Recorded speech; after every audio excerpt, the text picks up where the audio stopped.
Masih banyak banget ya yang mengira kalau mau investasi itu harus dengan modal yang besar. Nah, di video kali ini saya akan review ya salah satu instrumen atau tempat investasi, yaitu reksadana, di mana kita bisa investasi dengan modal kecil. Jadi mulai dari 100.000 atau bahkan 10.000 rupiah itu sudah bisa. Jadi saya akan bahas mulai dari cara investasinya, jadi caranya itu seperti apa. Kemudian review ya, jadi jenis-jenis reksadana dan juga resikonya, serta pengalaman saya. Jadi selama 2 tahun, jadi saya sudah 2 tahun investasi. Jadi untung ruginya itu seperti apa ya, kalian bisa simak di video kali ini. Jadi yang pertama, untuk investasi di reksadana itu ada 2 pilihan. Jadi kalian bisa beli ya. Yang pertama lewat bank, dan yang kedua kalian bisa pakai marketplace atau tempat membeli reksadana ya. Biasanya sudah ada aplikasinya. Jadi salah satunya ya aplikasi Bareksa ini. Dan yang lainnya juga ada banyak ya. Misal saya juga pernah coba di aplikasi Bibit, kemudian di Ajaib, dan juga di marketplace seperti Tokopedia, Bukalapak, atau di OVO itu juga sudah bisa ya untuk investasi di reksadana. Jadi aksesnya untuk investasi di reksadana ini gampang banget. Dan untuk metode pembeliannya juga sekarang sudah mulai lengkap ya. Kalau misalnya di aplikasi Bibit atau Bareksa, selain kita bisa transfer manual ya, pakai rekening ATM misalnya, kita juga bisa pakai e-wallet ya, seperti GoPay, ShopeePay, Link Aja, atau Dana misalnya seperti itu. Jadi caranya emang sudah gampang banget. Nah, kalau di aplikasi Bareksa ini saya akan coba review sedikit ya aplikasi Bareksa.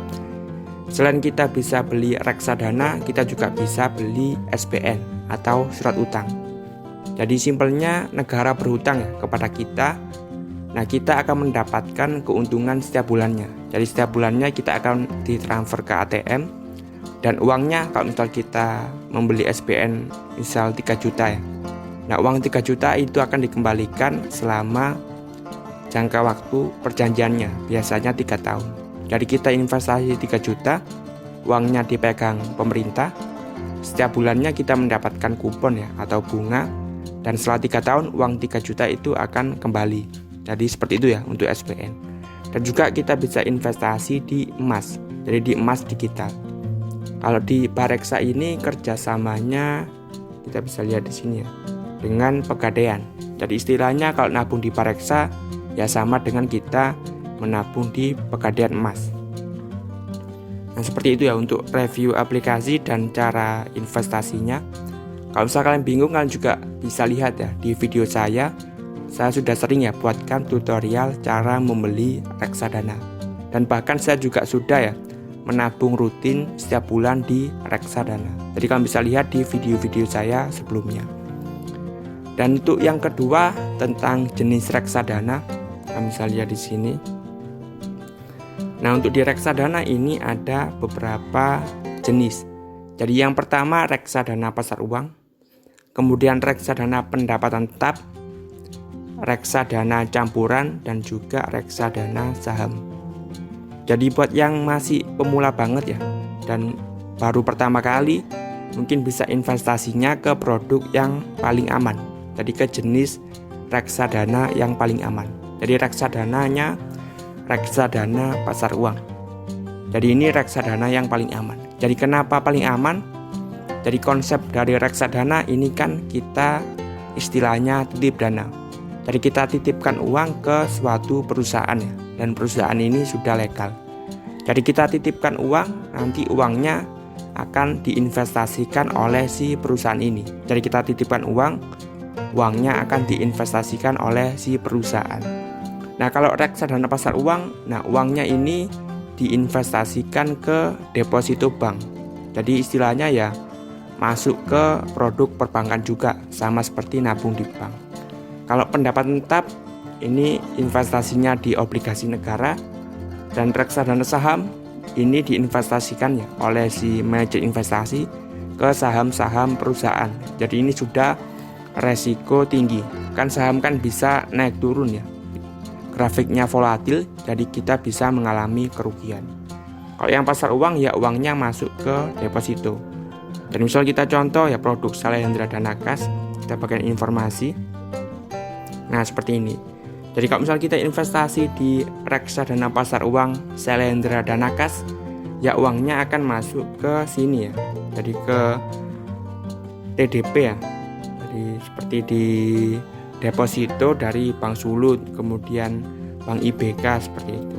Jadi ya istilahnya masuk ke bank juga. Nah kalau di video kali ini saya akan tampilkan keuntungan saya atau kerugiannya di yang reksadana saham. Jadi kalau bisa lihat di sini reksadana saham. Dan di reksadana saham juga ada banyak sekali produknya.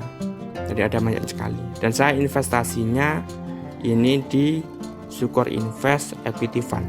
Kalau bisa lihat di sini Sukor Invest Equity Fund.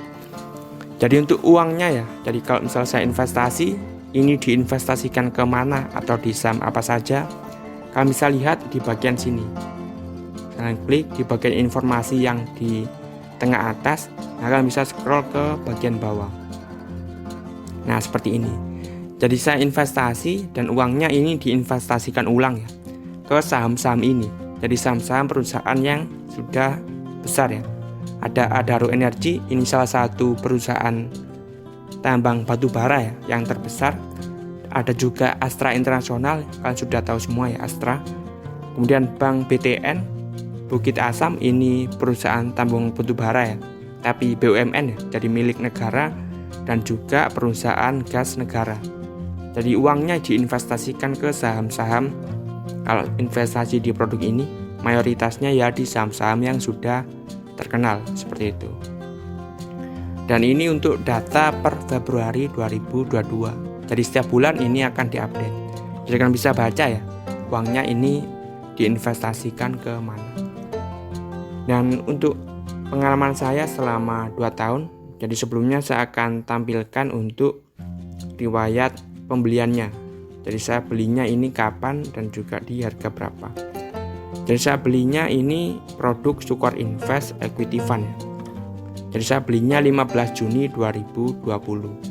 Dan ketika video ini dibuat ini 10 April ya 2022. Jadi 1 tahun atau 2 tahun ya, kurang sekitar 3 bulanan investasi di produk ini dengan modal Rp500.000.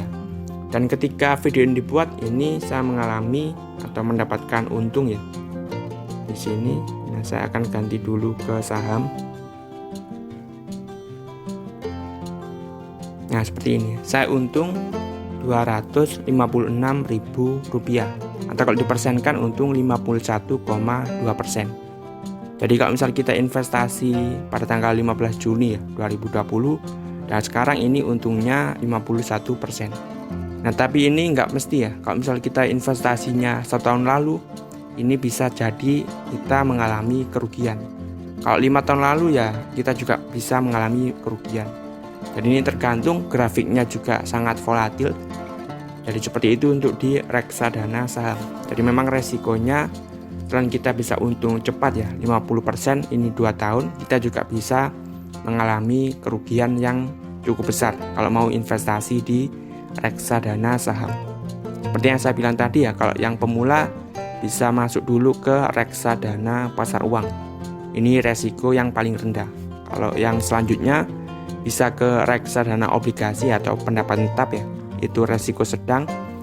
Dan reksadana saham ini termasuk yang resiko paling tinggi ya kalau di reksadana.